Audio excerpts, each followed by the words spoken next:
Different ages, different backgrounds, different stories. One common denominator: the desire to unleash a powerhouse woman. Selling on heels. Give a girl the right shoes and she will conquer the world. Profiling a customer is the challenge sales reps face every day. What if I tell you you can read anyone in 90 seconds? What if I tell you it can be done? Come to learn with us, Human Behavior Hacker School. Hi, Antonia. Thank you very much for being with us today. From where? You're on another continent, even in another time zone.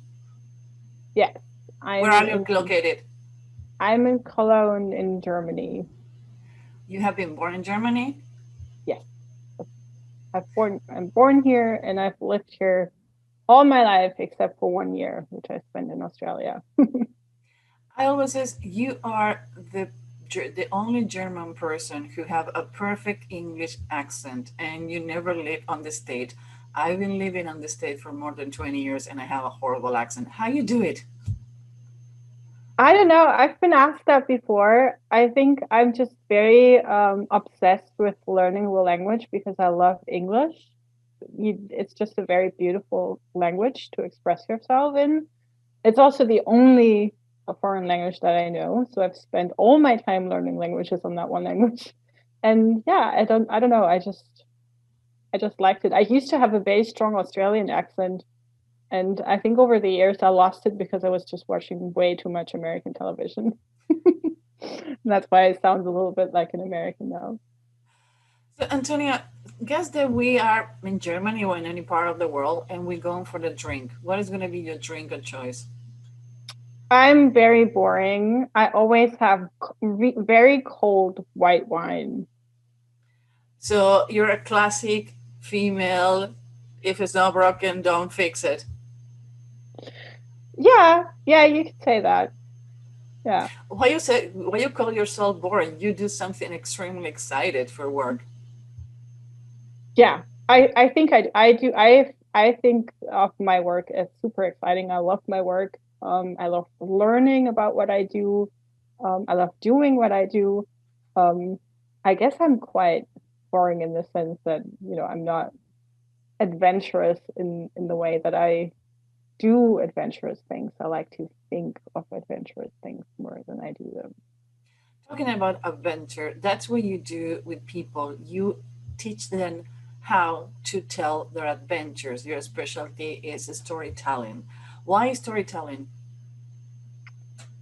That's a really good question. I don't really know. I come from a background that isn't even creative. My parents are scientists and physicists and pharmacists. My whole entire family is more from the science side of things. I don't know. I was maybe 12 when I, by accident, discovered that there was a job that's called film directing, and I fell madly in love with it, and I never want to do anything else again. And I literally pursued that as my job, and I went to film school. I became a filmmaker. So I never had a plan B, and to this day I don't think I actually have a plan B. And for the longest time I didn't even have a reason. And people got very weirded out when I would say, yeah, I'm a filmmaker, but I don't watch movies. I think I've been to the movie theater maybe 2 or 3 times in my life. I mean, I do consume a lot of movies. I read screenplays probably 2 or 3 a month. So I'm very immersed in it, but I'm not a movie fan. And I think a couple of years ago, when I, was really entrenched in the marketing world, I realized that what drew me to making movies is actually the storytelling craft. It's expressing and telling the story in the best possible way, and to me that is filmmaking. Well, filmmaker, it's a way to tell the story that maybe somebody else wrote, and it's the way you do it.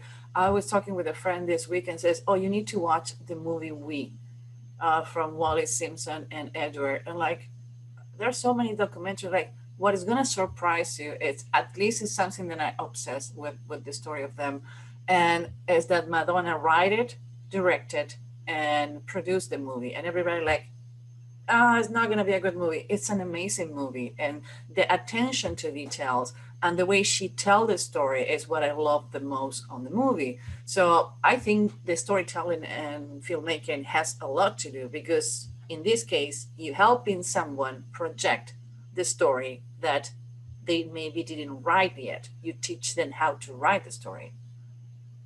Yeah. I mean, I come from film. That's where I learned my craft, but I now um, find a lot of joy in teaching it, especially to people who aren't from the professional industry, who are, just everyday people running their businesses, doing marketing or teaching. I do work with a lot of teachers and professors, or NGOs who have an important mission and vision that they want to communicate.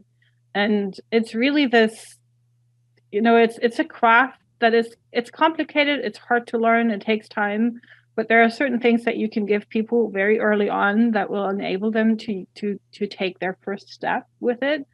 And it's always a revelation to them.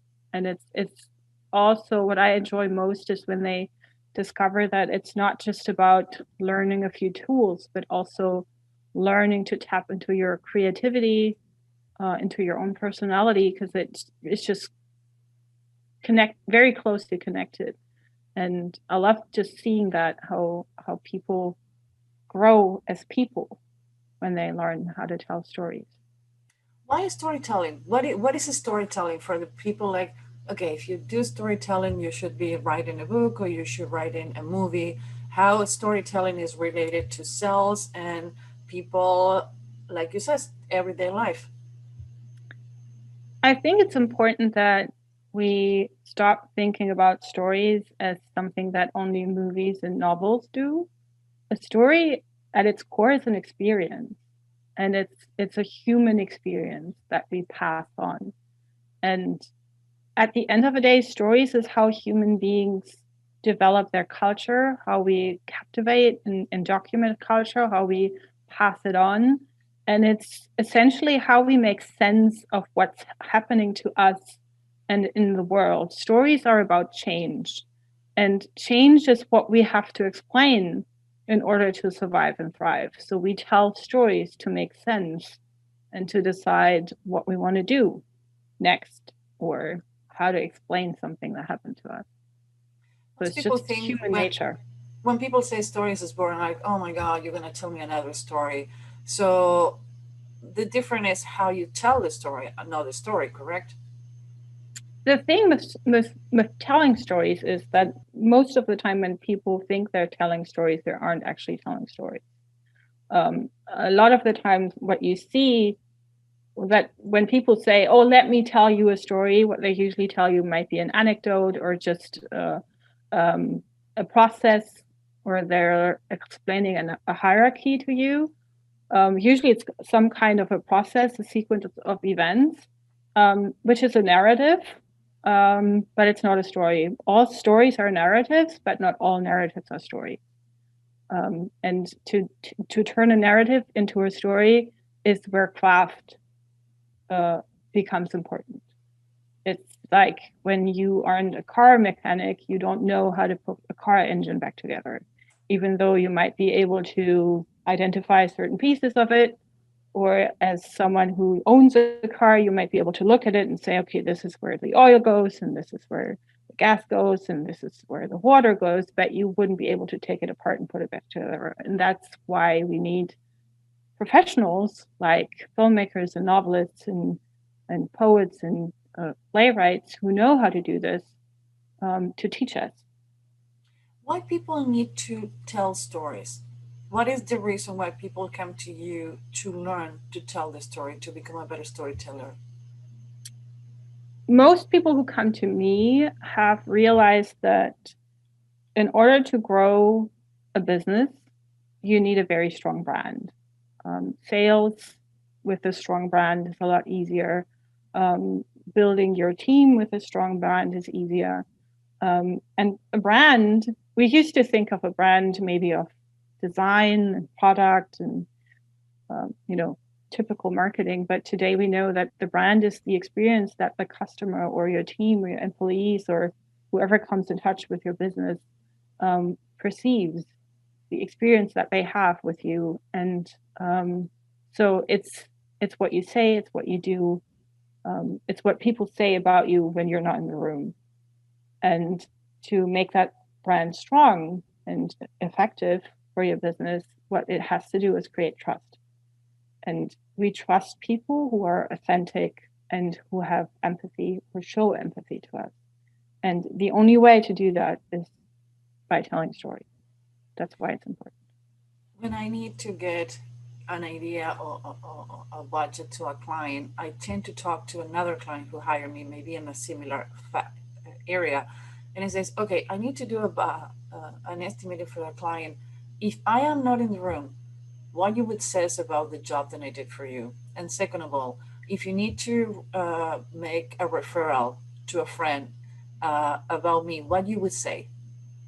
And I ended up taking those words and made it to my own and reflect the work.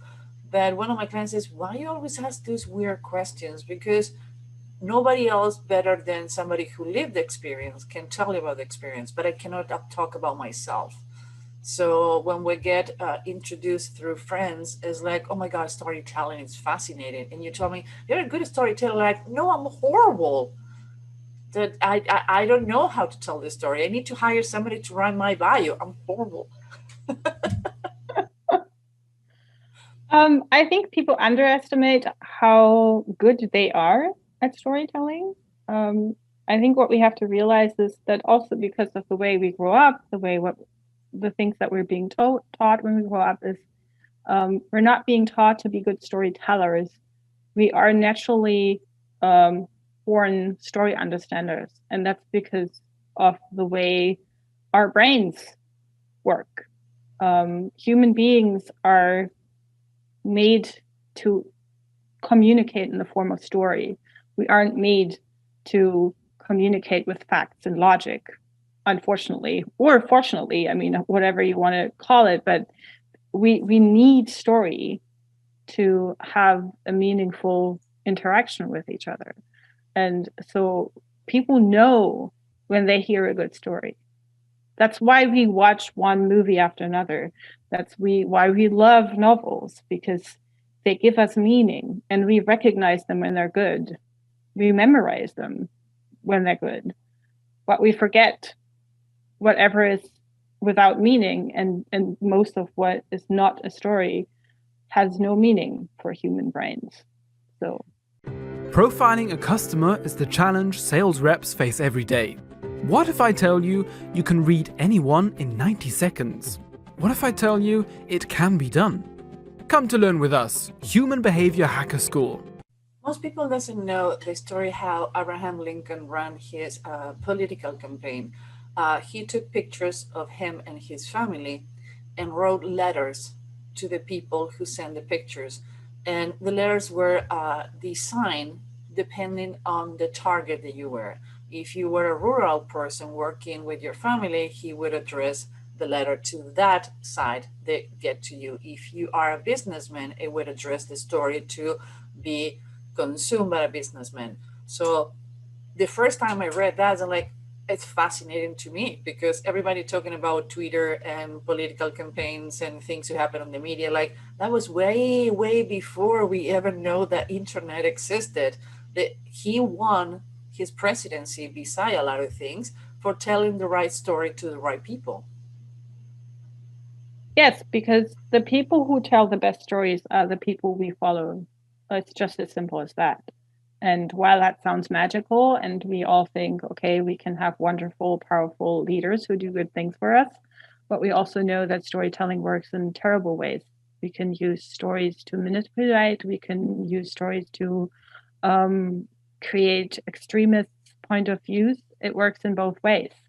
That's also why I believe that if you are proficient in the craft, you carry a great responsibility, because it can be used for everything good, but you can also cause a lot of damage with it. Yeah, false stories done on propaganda in World War II. The For false example. stories were used to manipulate people and get it afraid. And I remember a case where they were telling me stories about how the situation were, and they cross the line and glue those paper with the stories on the tank of the enemy. So they were winning. Some of the people were winning because they were manipulating the thoughts and the fear in others, telling the right story. It wasn't the true story, but they were telling the right story to manipulate and get on the other people's fears. Yeah, because the one thing that stories do really, really well is they evoke emotion in us.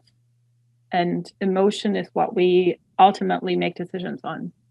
So if you can tell a story that triggers fear or anger or hatred, then that's what you get. But you can also use storytelling to inspire others to do good. You can inspire people to help each other. You can inspire people to work together. You can inspire people to buy your products and love them. You can inspire people to help you raise money for things. People are willing to do a lot of things if you know how to tell a good story. The thing is, you have to have it. It has to be authentic, and with authentic doesn't necessarily mean it has to be true. You can tell a fictional story, but it needs to be told in a way that we can immerse ourselves into it. And immersion happens when we kind of go into the state of suspended disbelief and we just soak up what's happening around us. And I mean, that's why we consume science fiction and fantasy and, historical stories, and we immerse ourselves in them, even though none of what we're seeing is real. So it works because the world in which it's happening and in which it's being told is authentic. And again, when we come back to marketing, that's something that brands need to learn, because that's something that we all detect. We detect when you're lying. The best way to look at this is to look how actors work. If you sense that an actor is pretending, telling the story, portraying the character, we know it throws us off. If they're doing their job right, which means telling the truth, feeling the emotion the character is feeling and showing us that, then we stay immersed in the story. And if brands tell us things that feel off, that don't match what they're doing usually, then we won't go into that state of suspended disbelief and immerse ourselves in what you're saying. I don't know if you have the chance to read the book Trust Me, I'm Lying. Actually, no. What's Oh my that? God, I can't remember the name of the guy who, okay, Ryan, Ryan Holiday. I just have the book just next to me because I was taking an article. It's how the media can be manipulated and how bloggers pick the stories and how to write the stories, and how sometimes the stories he wrote ended up and coming back and bite it on the back because he generated a monster, and how he manipulated the media with the stories and generating false stories or right stories to generate anger, madness, and how sometimes people follow the stories that are not true just because they make them feel something. So he point at the end of the book, if you can read between line, is that when you generate and you make the people push the right buttons to get the right feelings, you can get the story out. Now he is, I don't know if he still is the marketing person on American Apparel, and sometimes he did campaigns that are really, really aggressive, or maybe most people wouldn't take the risk. This is going to generate a story. People is going to be talking about us. Yeah, and I mean that's the purest form of that is gossip. There's a reason why we gossip and why we believe in things that we gossip about. There's something we call fake news, which is a very, very real problem at the moment and will probably be for a long time. It's the same. It's story at its core is a neutral form. It's a neutral craft, and you decide what you're doing with it. And there's a very fine line between using it as an inspirational tool and a tool that connects us and helps us to collaborate and do good things and grow, and being very destructive. And we have to be aware of that. And yes, sometimes I'm approached and people say, so you're teaching me the craft of manipulation. And I think to a degree, if you wanted to, and we know this, if you want to, you can tell stories to manipulate someone. That's the truth. But again, I think that is true for a lot of things that human beings have invented and that human beings do, and it's up to us to do the right thing and use them for what humanity created them, which is to pass on knowledge, build culture, and drive connection amongst each other. When I used to work in political campaigns, we have two storytellers. One was of women, and another was a man, to write political speeches. And one of the reasons that I put the person who write the speech with the two storytellers is to make sure that they were using feminine and men words. And people sometimes do not understand. That is the reason that you can determine when anonymous letters, who write an anonymous letter, because there's certain language who appeal and only is expressed by genders. So it's and words. And I have a fascination because, like, when we write the speeches, people says, I think that you're talking to me, because it was crafted to make sure that it's talking to you. So do you think there's feminine words and men words on storytelling and everyday life too? I mean, I'm not an expert in that. I do find that extremely fascinating. I'm trying to learn about that more because it's super relevant to what we do in building brands and marketing. I do think that there are certain ways that we tell stories, certain tools in storytelling that allow us to tailor a story to a certain audience. I wouldn't know if it's, tailored to gender, but we can definitely tailor stories to different age demographics. We can tailor them to certain mindsets, to certain belief systems. And those tools could be, for example, something like pacing. If you look at movies that are 20 years old, they feel very slow because we tell stories differently today. Or something like dialogue or techniques like, some, especially when you look at what YouTubers are doing, or when you look at what streamers, gamers on Twitch are doing, they're also telling stories, but they're telling them in small, tiny, little increments. I think Steven Spielberg said a while back, today humanity has forgotten how to tell stories because stories no longer have a beginning, a middle, and an end. They only have beginnings.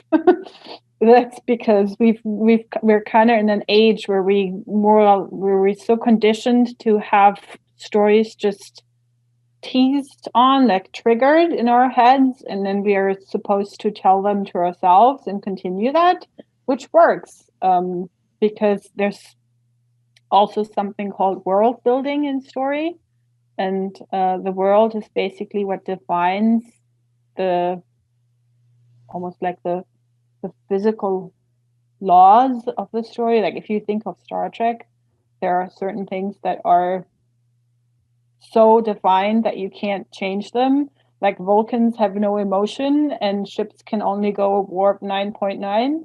And if you violate that, you have to explain that. Like fans will go and be at your doorstep and say, this is not, like, this doesn't work, even though it's a fictional world. And especially brands, personal brands around gamers, streamers, YouTubers, some brands, like businesses, do this very well.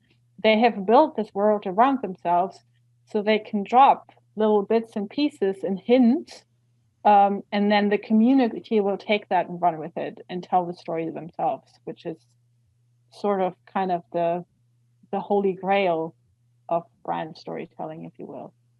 I cannot watch Star Wars since Lucas and sold it to Walt Disney. Like, When I found out that the Darth Vader is next to the little princess on the carousel, like, you ruined my life. Star Wars is Star Wars. Like, yeah, you cannot put Darth Vader next to the little princess. Like, nope, it's not gonna happen. So yeah, I never thought about that. That's indeed a funny picture. Uh, Yeah, uh, but that is actually that's the strength of all the big franchises: Game of Thrones, Star Trek, Star Wars. Lost was one of the first series who did this very well, and it's why people immerse themselves into these stories way after they have finished running on television. And there's brands like Red Bull or Airbnb or Apple who do this all the time. They create these little pockets of story where people immerse themselves into, and then the people are the ones telling the story and not the business. Commercial is storytelling too, no? Because they tell the stories. Basically, I know people that they're waiting for the Super Bowl to see the best commercial of the year, and all of them has a story. It's the grandfather and the father and the grandkid following a tradition, but it's always a story behind. The best commercials that I do remember, they have a story to tell. Yes, there are some of the best stories in commercials. There are some of the most popular videos on YouTube that are being watched that are actually commercials. I mean, one thing that I love to use to explain story is the Dark Beauty Sketches campaign. That was huge a couple of years ago, which is brilliant storytelling. And I mean, it really changed the way we perceive the brand. Um, or an American business, what's it called? I think it's called Paper and Packaging. They made an amazing commercial. The Dutch airline KLM made an amazing commercial. Or there was this commercial that the I think the Australian, was it like the, I think the Melbourne Public Transport, they made something. It's called Dumb Ways to Die.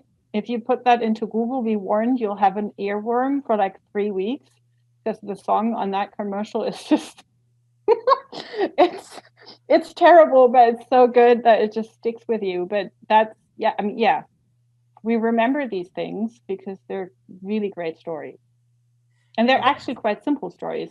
If you were to take them apart and look at them, they're very simple stories, but they work.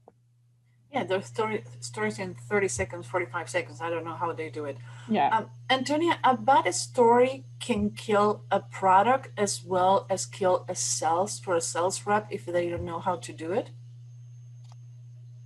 I would say yes. Um, I mean, there are a few things that you can do to ruin your story. I mean, it's probably when you're trying to tell a story and you're getting it wrong. I mean, one of the worst things that you can do is say that you're going to tell a story. Like this typical, someone is giving a speech and then says, "Let me tell you a story." Don't do that. Just tell the story. It's way, your impact will be way better, because if you're telling me that you're going to tell a story, I'm like, okay, here we go. Um, so you're priming in the wrong way. Yes, that can happen. And what can also happen is that if you don't prepare that story and you don't practice telling it, you might get into this sort of rambling mode because you are not aware that you're giving too much detail, or you're not getting to the point. And then you lose your audience because they're kind of waiting for you to get to the point. Then that's also because, again, human beings are naturally tuned into story, and we know when story is off. We know when you're not hitting the points, the plot points. We feel when there's something missing about your message or your character. And so the best way, if you want to tell a story, and you should, write it down before you tell it. Tell it to yourself first and figure it out, and then tell it to someone else. It will go a long way. Yeah, that's what my next question. How you tell a story? My concept of a story is like you need to have the beginning, the middle, of the end, and need to have the hero journey. I always have the concept that any story need to have the hero journey, even though it's a dog rescue or it's why you become who you are or where you ended up when you end. Like everything need to have a hero journey. So, but it's need to important to start, middle, and give it an end and wrap it up. Ambiverts sell 24% more than introverts and 32% more than extroverts. Come to learn with us behavior for sales, Human Behavior Hacker School. Actually, the hero's journey is just one way of telling a story. It's not the way, it's the most popular way. And it's probably the general structure of the hero's journey is the structure of all stories. It's a certain progression that you need. It's literally this beginning, middle, and end. There's a few things that you need to tell a good story. The very first thing, if you want to tell a story, is to know what your story is going to be about. In storytelling, we call that theme. So your story could be about love, or your story could be about friendship, or connection, or vulnerability, or whatever it is. And the next thing that you need is a thematic statement, which is tied to that. So, for example, you could say, love heals all wounds, or together we're better, or good always wins over evil. And actually what stories are is they're humankind's way of proving those statements. So if you look at your favorite movie and you can figure out the thematic statement, you'll see that the whole movie's point is to show that that thematic statement is true or false. And so in order to tell a good story, you need this theme and you need to know what your thematic statement is. And then the next thing that you need is something that will get us interested in your story. And stories are always about change. And there are two ways we need change. The first time we need change is to hook the listener, the reader, the viewer into the story. So we have to either expose them to a change that has happened or expose them to the fact that change is about to happen. Because one very important thing that we always need is when we're telling story is curiosity.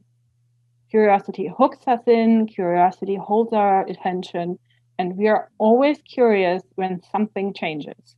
Think about you're walking down to catch the bus and you do that every day and it's the way it is every day. And then one day that one car drives out in front of you and your brain will pay attention to that because it's something that is different to, your everyday. So change is what makes us pay attention and change is what makes us curious. So that's the first thing that you need. You got to find out what is different or what's going to be different very soon. And then what you also have to have is a character who's changing. Because what we want throughout the story is looking at that thematic statement is we want to watch that character learn the thematic statement because characters usually start out as one person believing one thing. And that's the belief that they have, and it's why they do what they do, and it's why they follow the goal that they have. And throughout the story, they learn something. And this lesson that they learn, which is connected to the thematic statement, is what we call transformation in storytelling. It's the actual reason why we tell stories. Because we want to explain how change impacts life and how we react to change. And we usually react to change by changing ourselves. We learn from what's being thrown at us and we become a different person. And so if you think about your favorite movie, that's always what happens. The character starts out as one person and then something happens in their lives and they have to react to it because their life gets thrown off balance. And then throughout the middle of the story, they're struggling and struggling and struggling to restore balance. And the way to restore balance is to change themselves. And once they have changed, they can restore balance. And then life returns to a place where they are at peace with themselves and everything around them.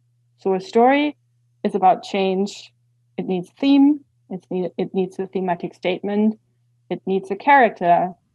And it needs the change of the character.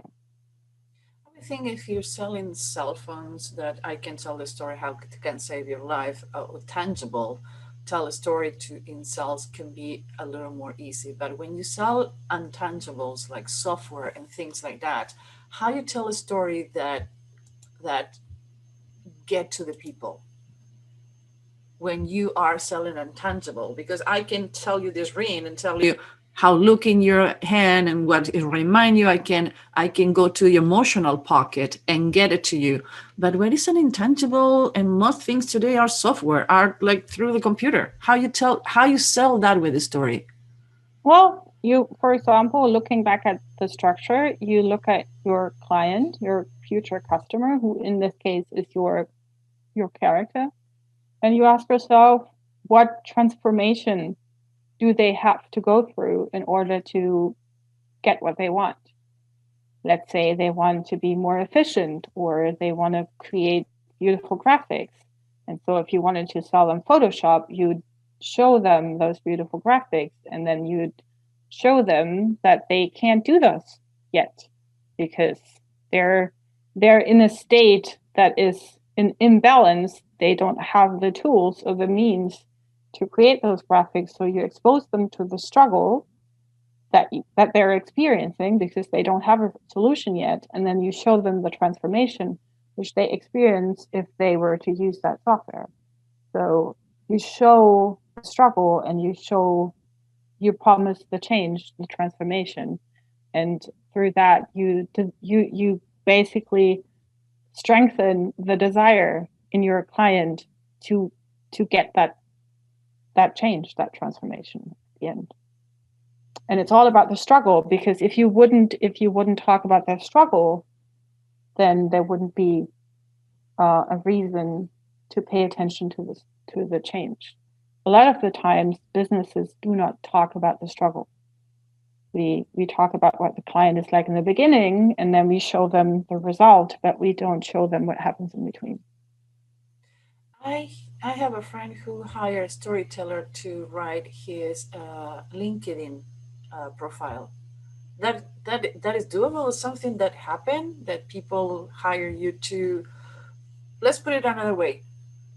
What people hire you regarding telling stories? What are the weirdest ways that you have been telling story of clients like, I never would have thought that this person can contact me, to the everyday client? The weirdest storytelling project, the absolute weirdest, I would say a lot of the films I've been asked to make are quite weird. One of the weirdest things I've ever done is going deep down into the Gotthard Base Tunnel, which is the longest tunnel in the world in Switzerland, which took us a half an hour to even get there, like from the entrance to the tunnel to where we're going to shoot the film, which was quite a logistical nightmare, if you can imagine. So that was something that was quite strange and weird and interesting to make. But I guess today, what I do today is I help people understand what makes them special. So I always start with them, and I help them tell their own story before I work with them on telling their client's story, because your business is ultimately about you, and your brand is you, especially if you're a solopreneur. But it also, the same thing is true for big corporations. I've worked with big NGOs, and that they had to go through the same process. So you have to figure out, who am I? What makes me unique? What makes me special? What flaws do I have? What struggles am I dealing with? Because we'll only engage with you and trust you if we know those parts of yourself. So that's the first thing. And so I help them tell their own story. I help them tap into their purpose. The next thing that we usually do is then take that core purpose and vision that they then come up with from there and turn that into a sales message. So we use very basic things, like the example that I just gave with Photoshop, is figure out, where is the client now? Where do they want to go? What are they struggling with? And how can we show that? How can we show them that we know what they feel like, that we understand where they're coming from, that we understand what problems they need to be solved? And then we tell stories around that. And the third thing that I then do is I teach them the actual craft. So that goes from writing a tweet all the way up to writing books.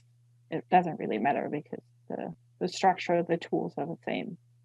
But You can tell a story in a actually, tweet. you can tell a story in a tweet, yeah.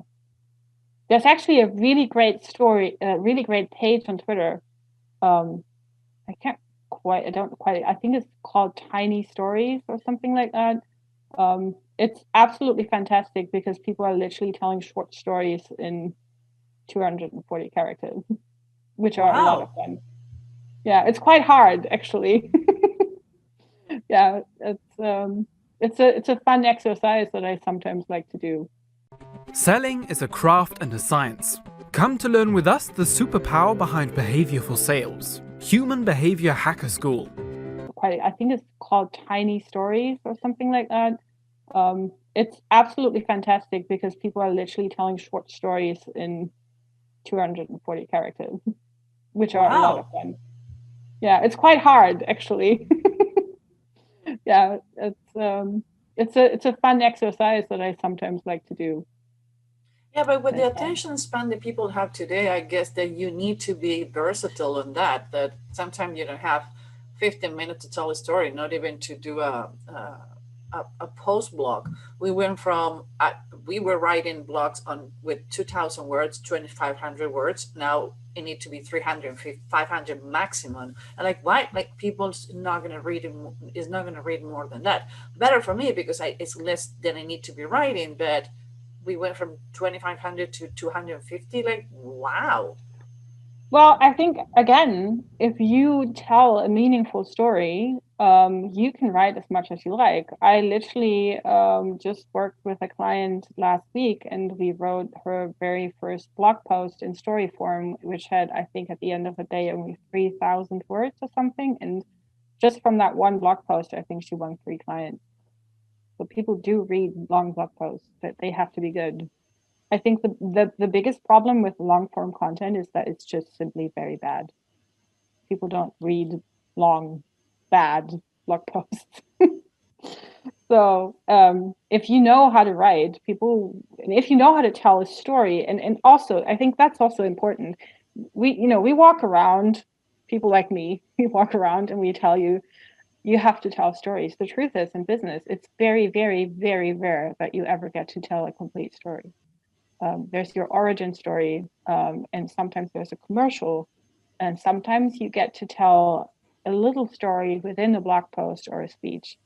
But most of the time, 99% of the time, what business have to do is use certain techniques and tools within the storytelling craft to enhance what they're already doing, to make that blog post just a little bit better, to make that video just a little bit better, to make that speech just a little bit more engaging. So instead of trying to tell perfectly crafted stories, learn what storytellers do to make their stories good. That's also why I'm not a huge fan of frameworks, especially in marketing, because they suggest that we have to use the framework. And when we use the framework, we're telling stories, and that's what storytelling is. But you're way better For the off people who learning. doesn't know, what is a framework in marketing? Um, the classic story brand, for example, is a framework that people refer to as a storytelling framework. And while in a sense it's true, it's not wrong to say that. There are other frameworks that say, okay, there's like you need a catalyst and you need complication and you need catastrophe and a conclusion, which is not wrong. That's what you, if you do that, you'll get a story most likely. The question is how good it is. And most of the time it's not very good because that basic structure doesn't make a good story. It's just so basic that it won't get you anywhere. So a lot of businesses would be better off learning things like what is foreshadowing, what is forecasting, what is pace, how do I write good dialogue, how do I show character? What is the difference between show and tell? What are plot points? What is complication? How do I break tension? These are techniques that storytellers, filmmakers, novelists use every day. They use them as naturally as you drive your car. They don't even think about it. But these things are what you can use to take a blog post from a random, redundant piece of content to something that is so meaningful and strong that you'll get a client just from that one blog post, because it's so emotionally impactful that people feel moved by it, that they remember it, and that they want to get in touch with you. Who is the generator of a good storytelling or a blog? You, your content, and your message, or the person who's going to read it? How you tell the story? Who you need to put it first to be a good story? You need to know your audience. There's no good storytelling unless you know who you're talking to. That's the golden rule in Hollywood. Before you pitch a screenplay to a producer, know who this film is going to be for. You know the audience. Otherwise, you won't even know who to sell it to.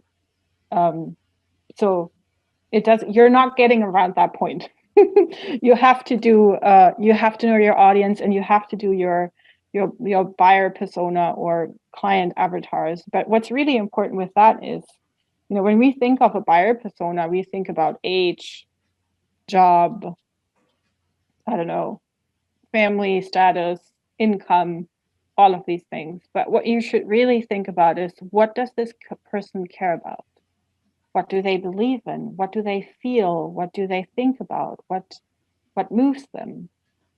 What gets them up in the morning? What are they passionate about? That's where storytelling starts. Also, what kind of character can you create that will be relatable to them? And characters don't always have to be perfect. They actually shouldn't be perfect. Every good character in history that you can pick up from the movies or even the news, they always have a flaw. They're relatable because human beings are imperfect, and so characters shouldn't be perfect. We even like characters who are actual jerks. Think about someone like Jack Sparrow from the Pirates of the Caribbean. That's a guy you don't want in your life. He cheats, he lies, he's not very reliable. He does all sorts of crazy things, but we love the guy because at the end of the day, we know this person will stand up for his friends, will do anything for his friends. And he has values, and he acts according to these values. There's no bullshitting Jack Sparrow. Robin Hood. He stole from the rich to give to the poor, but at the end of the day, he was stealing. Yeah, exactly. He was stealing. Yeah. And or someone like Superman, he isn't perfect. If he doesn't wear his suit, he's struggling with real life problems. All of those wonderful characters that we love, no matter how heroic they are, they always have a flaw, at least one. So when you're telling your story to your audience, especially when you talk about yourself, when you're creating the story in order to build your brand, show your quirks, show your random weird interests, talk about these things. Don't be afraid to show what you're passionate about. Don't be afraid to come off like a nerd, and don't be afraid to even talk about what you're struggling with. It's what we relate to. It's what will make us like and trust you. And at the end of the day, a good brand is a brand who we like and trust. Antonia, what are the three, to wrap her up, what are the three things that you would advise to someone who want to start getting their feet on storytelling and apply it to sales better and make better numbers? One thing that I would definitely recommend is start reading a lot and read fiction, because fiction will teach you how to describe things, how to articulate, and how to create characters that we like. So reading fiction is one thing. Then the second thing I would definitely recommend is become aware of who you are, what your product is, who your audience is, and get to know all of these characters beyond their numbers and analytics. Don't trust the analytics. Write for that one person who commented on your Facebook post who doesn't fit your analytics. Have them in mind when you write that post. You'd be surprised what happens. And I think the third thing, which I think is important, is don't be afraid to be creative. Storytelling is creativity, and storytelling requires us to be vulnerable. It requires us to show up, to share what we care about, to share who we are. And also storytelling requires us to do things that might not work every time. Creativity can be very frustrating when you're trying to do something and you just can't get it right, or you've created something and you've put your heart and soul into it and then you're putting it out there and it's not working. It might be the wrong place, the wrong time, the wrong audience. It doesn't mean that your story, your message isn't valid. Antonia, thank you very much. I was so fascinated. Like, okay, I can make like 1 more million questions, but we only have an hour. Antonia, we're going to put your information below if people want to contact you. Are you teaching storytelling or you're only doing consulting? At the moment, I'm only doing mentoring and coaching because my workshops so far are only in German, but I'm working really, really, really hard to translate them into English. So I think at the beginning of the new year, I'll start talking about my workshops on LinkedIn. So if you come and follow me on LinkedIn, you'll know about it. Great, Antonia. Thank you very much. Thank you so much for having me. Profiling a customer is the challenge sales reps face every day. What if I tell you you can read anyone in 90 seconds? What if I tell you it can be done? Come to learn with us, Human Behavior Hacker School. Different ages, different backgrounds, different stories. One common denominator: the desire to unleash a powerhouse woman. Selling on heels. Give a girl the right shoes and she will conquer the world.